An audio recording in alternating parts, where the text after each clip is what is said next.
নমস্কাৰ মোৰ প্ৰিয় বন্ধু বান্ধৱীসকল, কি খবৰ? সকলো ভালে কুশলে আছেনে? কেনেকুৱা যে ভূমিকম্প দিলে ভগৱান, ৰাস্তা বিচাৰিয়ে নেপাওঁ। তাৰপিছত এওঁ কৈছে চোৱাহিচোন বোলে ওপৰৰ পৰা কিবা এটা খহি পৰিলে, গৈ পেলাই পাইছোগৈ আৰু একদম মানে ৱালৰ টাইলছ এখন খহি, ভাগ্যে সেই ৰুমটোত আমি কোনো নুশুওঁ বুলি, একে মূৰৰ শিতানত মানে এনেকুৱাতে একে কেনেকুৱাকৈ ঠান হৈ আছে। মই ভিডিঅ' দিছোঁ বাৰু ফেচবুকত, সেইটো হ'ল। আৰু লগতে কাকু মাইনাহঁততো নাই, মই ভাবিছোঁ সিহঁত আছে, মানে ধান্দা বেলেগ হৈ আছে মনত। কাকু চিঞৰি একে কেনেকুৱা চিঞৰিছোঁ, ষ্টেপতে হামখুৰি খাই। তাৰপিছত দেখিছোঁ সিহঁত নাই নহয়। তাৰপিছত এতিয়া ৰুমটো চাইছোগৈ, অৱস্থা নাই, গোটেই মানে ওপৰত যিবিলাক ফটো থোৱা হৈ আছিলে সজাই কৰি এটাও বস্তু নাই, গোটেইবিলাক তলত পৰি আছে। এতিয়া চব চাফ চাফাই কৰি আহিছোঁ ৰুমলৈ। আৰু আপোনালোকক মই আজি 3 দিনমানৰ আগতে এটা ভিডিঅ' দিছিলোঁ কাজলী গাৰ্গৰ হৈ, কাজলী গাৰ্গ বুলিয়ে কৈছোঁ, কাজলীৰ হৈ এটা ভিডিঅ' দিছিলোঁ। আচলতে সেই ভিডিঅ'টোত মই কৈছিলোঁ যে ভিডিঅ' বনাই থকাতকৈ তেওঁ মাতৃৰ ওচৰত থকাটো বহুত ভাল আছিলে, এনেকৈ কৈছিলোঁ। কিন্তু উৰহী গছৰ উৰটো ক'ৰবাত আছেগৈ, গম পাইছেনে? এতিয়া মাতৃৰ ওচৰত তাই যাব কেনেকৈ? মাতৃয়েওতো গুৰুত্ব দিব লাগিব, ক'লে ষ্টেজত আমাৰ, কিন্তু হিয়াৰ আমঠু থকাহেঁতেন সেইখিনি নহ'লেহেঁতেন। কিন্তু এতিয়া কাজলীৰ হৈ পেলাই যিমান মানুহে বেয়াকৈ সমালোচনা কৰি আছে, অন্ততঃ এবাৰ হ'লেও যদি মাতৃয়ে সেইখিনি কথা ক'লেহেঁতেন যে কাজলী আচলতে আমাৰ জীয়ৰী, এনেকৈ ক'ব নালাগে আমুক তামুক, কিন্তু আমাৰ মনৰ ধাৰণা। কিন্তু কাজলীয়ে যি কৰিছে ভালেই কৰিছে, মই কৈছোঁ। আগতে কাজলী কোনেও চিনি পোৱা নাছিলে, এতিয়া কাজলীৰ যে জীয়ৰী এগৰাকী আছে, সেইটো এই যে জোনমণি ৰুণজোন, তালৈকোতো গৈছিলে একাংশ সাংবাদিকখনে নহয়, তাতোতো খুচৰি উলিয়াইছিলেগৈ কোন কেনেকৈ আছে। কিন্তু এতিয়া জীয়ৰী হিচাপে যেতিয়া তেওঁ ব্যক্ত কৰিছিলে দুখনমান মঞ্চত যে কাজলী মোৰ জীয়ৰী, মই জীয়ৰী মানি লৈছোঁ, সেইকাৰণে কাজলীও কৈছে মই জীয়ৰী, মোক এনেকৈ জুবিন পাপাই কৈ থৈছে। আচলতে ভগৱানে কৈ থৈছে, ভগৱানৰ মুখতহে শুনিছোঁ কাজলীক যে তেওঁ নিজৰ ছোৱালী বুলি লৈছে। কিন্তু কোনোবা এখনো মঞ্চতো মই গৰিমা গাৰ্গৰ মুখেৰে শুনা নাছিলোঁ। সঁচা কথাটো ক'ম, কোনোবাই হয়তো ক'ব আৰু মুখখন চোকা বুলি, ক'লেও উপায় নাই, সঁচা কথাটো ক'মেই। এতিয়া মই বহুতখিনি ভিডিঅ' চালোঁ, চাই পেলাই কাজলীয়ে কিন্তু ঠিক কামেই কৰিছে। আৰু যে এই ইউটিউব চেনেলটো খুলিছে ভালেই কৰিছে। বহুতে যে কৈ আছে ব্যৱসায়, আমাৰ হিয়াৰ আমঠু মৃত্যুৰ পাছতো দেখোন এতিয়া একদম হেৰি কৰি আছে, মানে টকা ঘটাৰ অস্ত্ৰ বনাই লৈছে মৃত্যুৰ পাছতো। গতিকে কাজলীয়ে এতিয়া সুবিধাটো পাইছে, কৰিছে।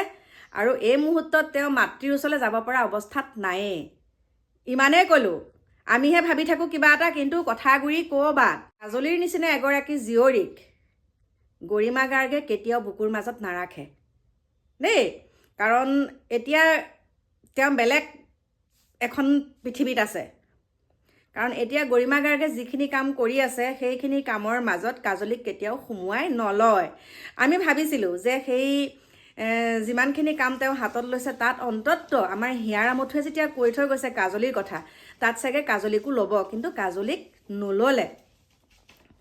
সেইটোতো সেইকাৰণে কৈছোঁ, চবেই যেতিয়া ব্যৱসায় কৰিব পাৰে আমাৰ হিয়াৰ আমঠুক লৈ, মানে টকা ঘটাৰ অস্ত্ৰ হিচাপে লৈ লৈছে, গতিকে আমাৰ কাজলীয়েনো কিয় নল'ব, হয়নে নহয়? আমিও ভিডিঅ' বনাইছোঁ, আমি জাষ্টিচ বিচাৰি আছোঁ আজি অত দিনৰ পৰা, 3.5 মাহ 4 মাহেই হ'বহি। এতিয়া আমাৰ বেলেগ ভিডিঅ' বনাবলৈ মন নাযায়, আৰু বেলেগ ভিডিঅ' বনালেও মানে আমাৰ মনলৈ সেই কি কৰিছোঁ, তেওঁচোন ন্যায় পোৱাই নাই।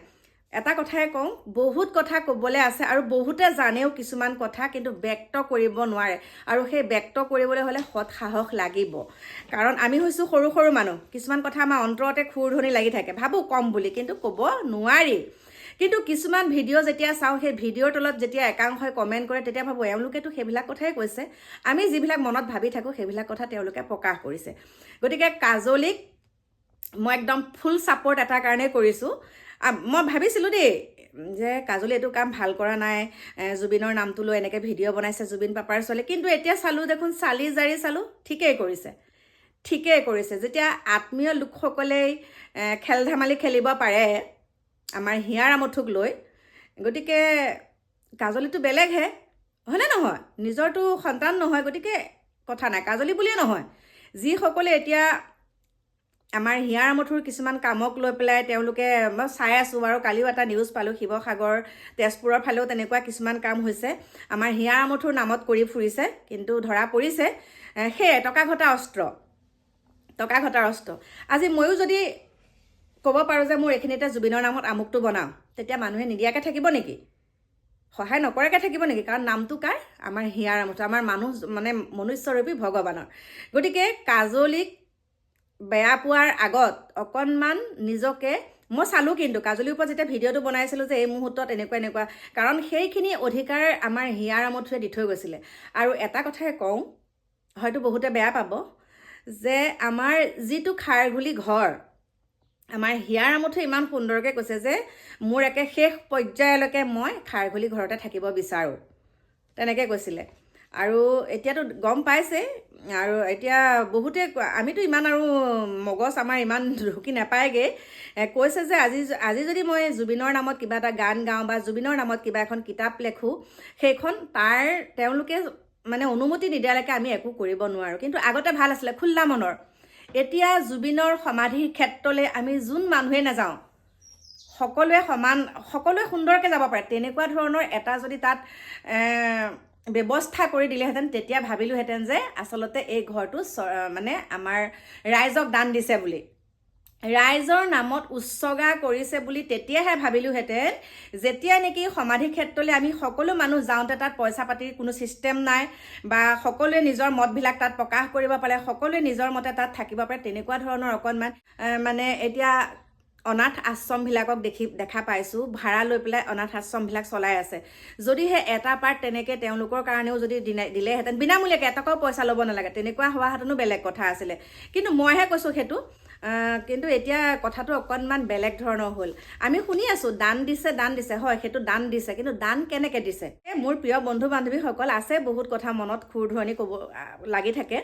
আৰু কিন্তু এটা কথা, শিখা শৰ্মাই কৈ আছে কথা কিছুমান, আৰু কিছুমান কথা মানিব লাগে, কিছুমান কথা কিন্তু চিন্তনীয়। শিখা শৰ্মা ডাঙৰীয়ানীয়ে যিখিনি কথা লিখি আছে, যিখিনি কথা তেওঁ লিখি আছে, সেইখিনি কিন্তু কিছুমান কথা চিন্তনীয়। কিছুমান কথা বাৰু আমাৰ মানে আমি ল'ব পৰা নাই, কিন্তু কিছুমান কিন্তু চিন্তনীয়। আপোনালোকে চাব, মানুহে বহুত বেয়াকৈ কয়, কিন্তু ভাল পোৱা মানুহ আছে। কিন্তু তেওঁ কলম থমকি ৰোৱা নাই, তেওঁ লিখি আছে। বহুতে কয় এজনী কথা কোনে শুনে, আমুক কথা কোনে শুনে। কিন্তু যেতিয়া মানুহগৰাকী হেৰাই যায়, তাৰ পাছতহে অনুশোচনা হয় যে সঁচাই তাইতো ঠিকেই কৈ আছিলে। আচলতে কথাটো এনেকুৱাহে, মানুহে জীৱিত কালক কেতিয়াও সন্মান নিদিয়ে। আমাৰ হিয়াৰ আমঠুক জীৱিত কালত কোনে কিমান সন্মান দিছিলে দেখা পাইছোঁ নহয়।